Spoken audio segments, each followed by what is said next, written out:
Les he hablado en esta primera parte de aquellos temas útiles para entender lo que sea la necesidad de un equilibrio integral. Les he hablado de la parte biológica, de la parte emocional, del lóbulo prefrontal. Y yo noto que en nuestra sociedad el espíritu ha sido bastante relegado.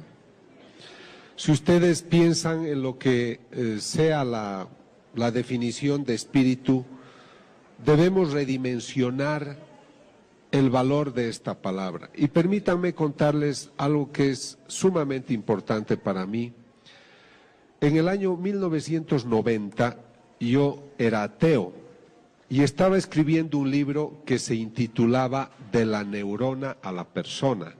Estaba tratando de explicar cómo el cerebro ha evolucionado de tal manera que un día este mamífero se vuelve persona.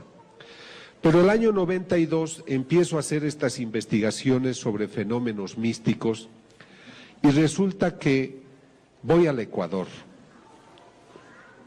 Pero el año 94 me ocurre esta experiencia con una persona. El año 92 yo empecé a cambiar de vida debido a las investigaciones que les voy a mostrar. Pero el año 94 el obispo del Ecuador había pensado que la señora Patricia Talbot no era una vidente auténtica, sino falsa.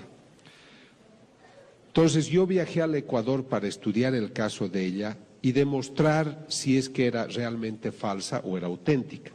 Los estudios demostraron que ella sí era una vidente auténtica y gracias a esos estudios el obispo le dio autorización hoy para que trabajara, hoy están haciendo una iglesia, etcétera. Los estudios sirven para eso. Pero lo que les debo contar es que mientras entrevistaba gente, entra una mujer que tenía también experiencias místicas. Era la primera vez que yo la veía. Yo no sé cómo llaman ustedes a las gentes que vienen del pueblo. Era una gente humilde, sencilla, sin ninguna formación, de unos 50 años, y me dice: yo tengo 2 mensajes de Jesús para usted. El primero dice que usted a través de la ciencia debe ayudar a demostrar qué videntes son auténticos y cuáles son falsos. ¿Y cuál es el segundo mensaje?, le digo. Y me responde: dice el Señor que usted no sabe qué hacer con su libro de la neurona a la persona. Ella no podía saber esto.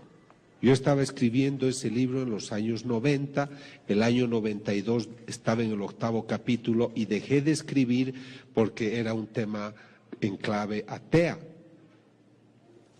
Entonces les estoy hablando de que esto es serio. Entonces ella me dice: y el Señor me ha dicho que le diga lo que usted no sabe.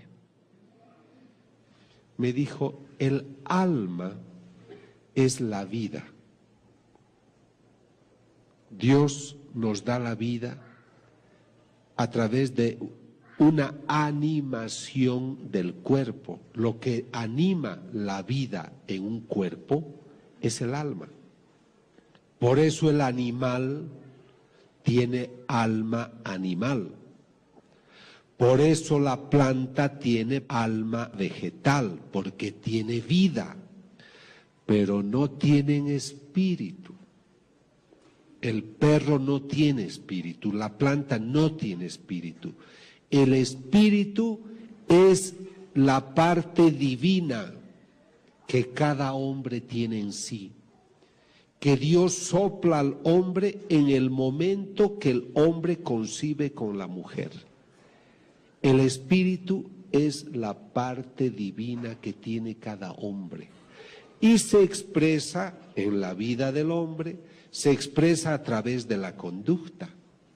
Una persona como Teresa de Calcuta, una persona como el Papa Juan Pablo II, como muchos de ustedes, como todos ustedes, gente que está interesada en mejorar su parte espiritual, en mejorar su vida, en ayudar al prójimo, es gente que tiene una parte espiritual hermosa. Me falta tequila. Entonces lo que sucede es de que cuando nosotros nos alejamos de esa relación espiritual con lo espiritual, se achica la dimensión espiritual y nos materializamos. Por eso mi amigo millonario que tiene todo es infeliz, porque su dinero no le basta y va comprando placeres, pero no es feliz. El hombre que ignora su dimensión espiritual ignora los valores que vienen de esa dimensión. Entonces, este es el problema que nosotros tenemos. Por eso es que yo creo que nuestra sociedad debe volver a redescubrir su vida espiritual. Ahora, ¿qué ha pasado con el ambiente científico? Yo he estado muy cerca de la doctora Rita Levi Montalcini, premio Nobel de Medicina, porque ella descubrió cómo nacen las neuronas. Yo he trabajado cómo estimular bioeléctricamente las neuronas. Y ella me dice, pensar que el hombre tiene un espíritu es una ingenuidad. 50% de los premios Nobel, de los científicos que venden sus libros con mucho éxito, no creen en el espíritu. Ellos insisten en que venimos del mono. Ellos insisten en esas teorías de que somos fruto del caos, de los choques interplanetarios, de las primeras partículas que cayeron, que venimos del mono. Y ahora miren cuán inteligente es el hombre de hoy, que le es más fácil creer que venimos del mono que de Dios. Es que es grave. Y hay teorías que dicen que venimos de las abejas. Yo no sé cómo harán esa concepción de un mamífero semejante que salgan las abejas. Entonces, tenemos problemas serios de puntos de vista. Pero a veces estas gentes tienen tanta fuerza que ellos son los que ganan. Y nos desconciertan. Y muchos de sus hijos les dicen, mamá, yo no creo porque no puede haber espíritu, porque en los laboratorios no se puede ver y ni tocar ni medir. La gente se ha hecho empirista, quiere ver, tocar y medir para creer. Entonces tú te quedas desesperado, desesperada porque dices, hijo, ¿cómo te he de demostrar que Dios existe si no lo puedo poner en un laboratorio? Pero Dios es muy Señor, el Señor es muy Señor. Y está preocupado de darte razones, motivos para que creas. Y creo que se sirve de muchas cosas. Y la primera experiencia que yo quiero presentarles es la siguiente. Yo les he dicho que empiezo el año 92 estudiando una imagen de un Cristo, que no es la que ven, es otra, pero ese fue el inicio de otras investigaciones. El año 95 me llaman a una ciudad de Bolivia que se llama Cochabamba, porque esta imagen del Cristo exudaba lágrimas cristalinas y lágrimas de sangre. Cuando yo hago estas investigaciones, me voy delante de la imagen y me quedo horas y horas y horas. Aíslo la habitación, voy con un notario, voy con testigos, filmamos, grabamos y ponemos una máquina a control remoto, de tal manera que durante la noche pueda yo registrar si hay efusiones de lágrimas. Entonces, cuando yo fui a estudiar esta imagen, me di cuenta que en la frente tenía unas costras, o sea, había un proceso que se presenta también en las personas cuando tenemos algunas heridas. Entonces yo le tomé una muestra de costra, eran unas 200 costras en la frente, tomé una al azar y la mandé a analizar a un laboratorio patológico de Australia, en New Wales.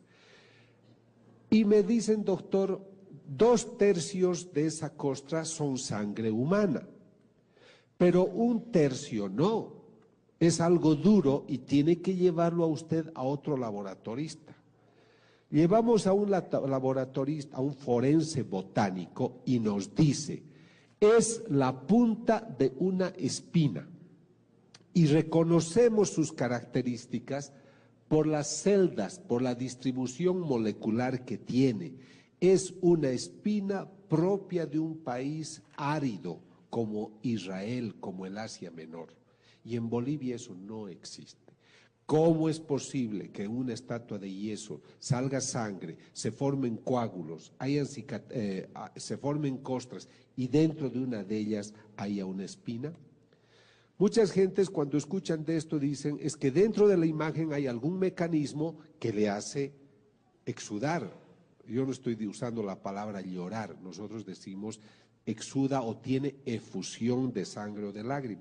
Entonces, hago una tomografía axial computarizada que divide la imagen en 27 partes y dentro está vacía. No hay ningún mecanismo que justifique esta efusión. Pero muchos dicen es el ambiente, es la deshidratación, son los colores, etcétera. Compro otra imagen parecida y durante 2 años la coloco al lado de la que exuda. Jamás esta otra imagen tuvo esos supuestos cambios que eran debidos a los colores o a lo que sea el efecto del ambiente. Esta imagen exuda sangre y lágrimas cristalinas. Tomo una de las lágrimas cristalinas en un tubo de hematocrito, coloco en los tubos de ensayo, se seca la lágrima y quedan cristales de sal. Otra vez, como de una estatua de yeso, se seca el líquido y quedan cristales de sal. Eso no me puedo explicar. Hemos hecho 7 estudios en laboratorios del mundo, desde el año 1995 al 2000. Todos confirman que este es el estudio que se hace, la característica corresponde a genes de un ser humano. O sea, todo ese líquido corresponde a una persona. Ahora comprenderán que esto nosotros llamamos estudios a ciegas. ¿Qué quiere decir? Que yo voy donde está laboratorista a Nueva Orleans, a una oficina que se llama GenTest, uno de los mayores centros de estudio genético de Norteamérica, y esta doctora es una doctora que no ama para nada a los católicos, ella es de otra religión. Ella no sabe que esto viene de una estatua. Pero este señor que está ahí, Ron Tesoriero, es el australiano abogado que viaja conmigo para autentificar mis investigaciones, y él le dice, esta sangre viene de una estatua. Entonces ella se sorprende y ella dice, esto no puede ser que de una estatua de yeso salga esto. Pero su estudio confirma que esto proviene de una estatua y que es sangre humana. Bueno, ¿por qué yo hago estas investigaciones? Ahí es donde nace el Grupo Internacional para la Paz. Es un grupo que quiere ayudar a que la gente entienda estos fenómenos. No pedimos dinero a nadie. Es la primera vez que yo estoy vendiendo este libro porque es un libro de ciencia. Los libros que he hecho sobre ciencia y fe se los ha puesto a disposición. Algunos han comprado, otros no. Pero esto no se hace por dinero, ¿comprenden? Es porque cuando uno investiga, uno ama la verdad y hay que hablar de la verdad. He estudiado más de 50 casos y habían 7 falsos. Habían personas que mentían, no veían a Jesús, no veían a María, ellos ponían la sangre a las estatuas. Pero los otros son auténticos. Está también ocurriendo. Entonces acá el obispo dice, arzobispo de Cochabamba autoriza su veneración. Entonces lo que a mí me interesa es que cuando la iglesia quiere dar una opinión, tenga un informe científico, no les cobramos nada, cuesta mucho dinero hacer esta investigación, yo me financio mis cosas, mis amigos cada uno paga lo suyo, porque creemos que tampoco el sacerdote debe ser tan superficial en decir yo no creo en estas cosas, como a veces he encontrado gente muy superficial. Para hablar de estas cosas hay que estar bien informados, y yo estoy muy bien informado porque son 12 años que viajo haciendo estas investigaciones. Entonces lo que tratamos es ayudar al discernimiento. Ahora quiero aclarar de que la voz científica no se adelanta a la voz de la Iglesia. Nosotros, científicos, ahora católico, me someto a la autoridad de la Iglesia. Y yo aconsejo que cuando hay estos temas, ustedes esperen siempre la opinión de la Iglesia. Porque en nuestros países latinos hay mucha especulación. Doy una charla en Colombia, hay 80 videntes. Doy otra charla en España, hay 90 videntes. O sea, hay que tener cuidado porque también somos muy susceptibles y creemos muchas cosas. Justamente un taxista que me llevaba esta mañana me decía, pero hay también imágenes en los árboles, en los tallos de los árboles, etcétera, en los troncos, y mucha gente cree, comprende, y otros saben manejar muy bien eso. Entonces hay que esperar la opinión científica, pero sobre todo la opinión de la Iglesia. Estos estudios que yo realicé de varias investigaciones de apariciones de la Virgen, exudaciones, estigmatizaciones, llamaron la atención de la Fox, del canal de televisión americano. Entonces mandaron a este señor que se llama Mike Willisi a que me investigue. Ellos estaban preparando una película que se llamaba Estigmata, que es una mala película, pero ellos querían hacerse propaganda y pensaban que mis estudios eran falsos. Entonces mandaron a este señor para que él replique mis investigaciones en mi delante. Entonces ellos fueron a Bolivia, tomaron las muestras del Cristo. Hay una vidente de la que les vamos a hablar que se llama Catalina. Él dijo de que como esa vidente no había sido estudiada, que la traerían a México, al Hospital de Los Ángeles, para que la estudiaran, y que yo podría seguir las investigaciones, pero sin intervenir.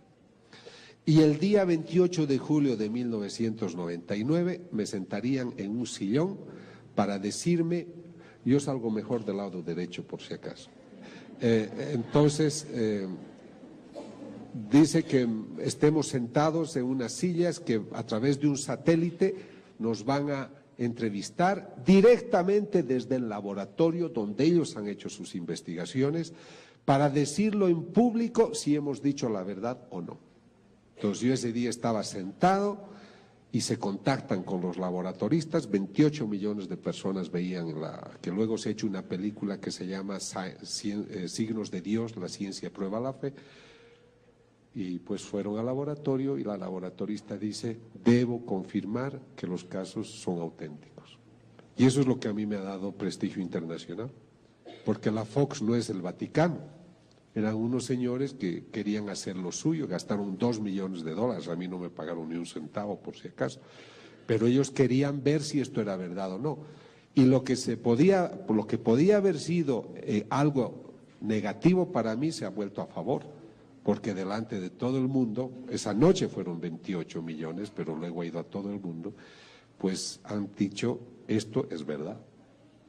Y entonces eso solamente quiero contarles para que sepan de que yo también, el investigador, he sido investigado. Han hecho una película de 2 horas, documental, Signos de Dios, la ciencia prueba la fe, y pues allá ellos fueron los que estudiaron el caso de quien les hablaré luego. Cuando empecé a estudiar esa imagen del Cristo que lloraba, como yo era ateo, yo no estaba relacionado con miembros de la iglesia. Entonces muchos me dijeron de que no podía ser, de que cómo, me tienes que avisar antes para que yo pose, ¿no es cierto? Entonces descubrí, bueno, me decían, no puede ser, estos casos no hay. Pero luego, estudiando, encontré que en el año 1953 lloró esta Virgen en Italia, en Siracusa. Y el año 1954 el Papa Pío XII la aprueba, dice este es un caso extraordinario y hacen una basílica. Entonces yo tenía un argumento para demostrar a los religiosos de que realmente habían casos de este tipo y que una prueba era esta exudación que exudó 4 veces. Ese Cristo de Cochabamba ha exudado casi ya 200 veces. Y luego empiezo a conocer más casos en Italia en Italia también esta es la rosa mística que exuda y muchas imágenes. Y tengo que viajar a Akita, Japón. En Japón empieza a llorar la Virgen. Es una imagen de madera que exuda 101 veces, lágrimas cristalinas y sangre. A quien le ocurre eso es a una monjita, que es una vidente que ve a la Virgen, se llama Agnese Sasagawa. Es una religiosa sorda. Ella empieza a verla a la Virgen y se sana de la sordera. Muchos dudan, pero el obispo es un hombre serio, quiere saber todo, hace las investigaciones y el año 1985-90 hace documentos apoyando esta aparición, y el mismo cardenal Ratzinger el año 90 convalida las apariciones de Akita, Japón. Entonces, no es que la Iglesia no se interesa, lo que pasa es que quienes no hablan bien de estos eventos no están bien informados.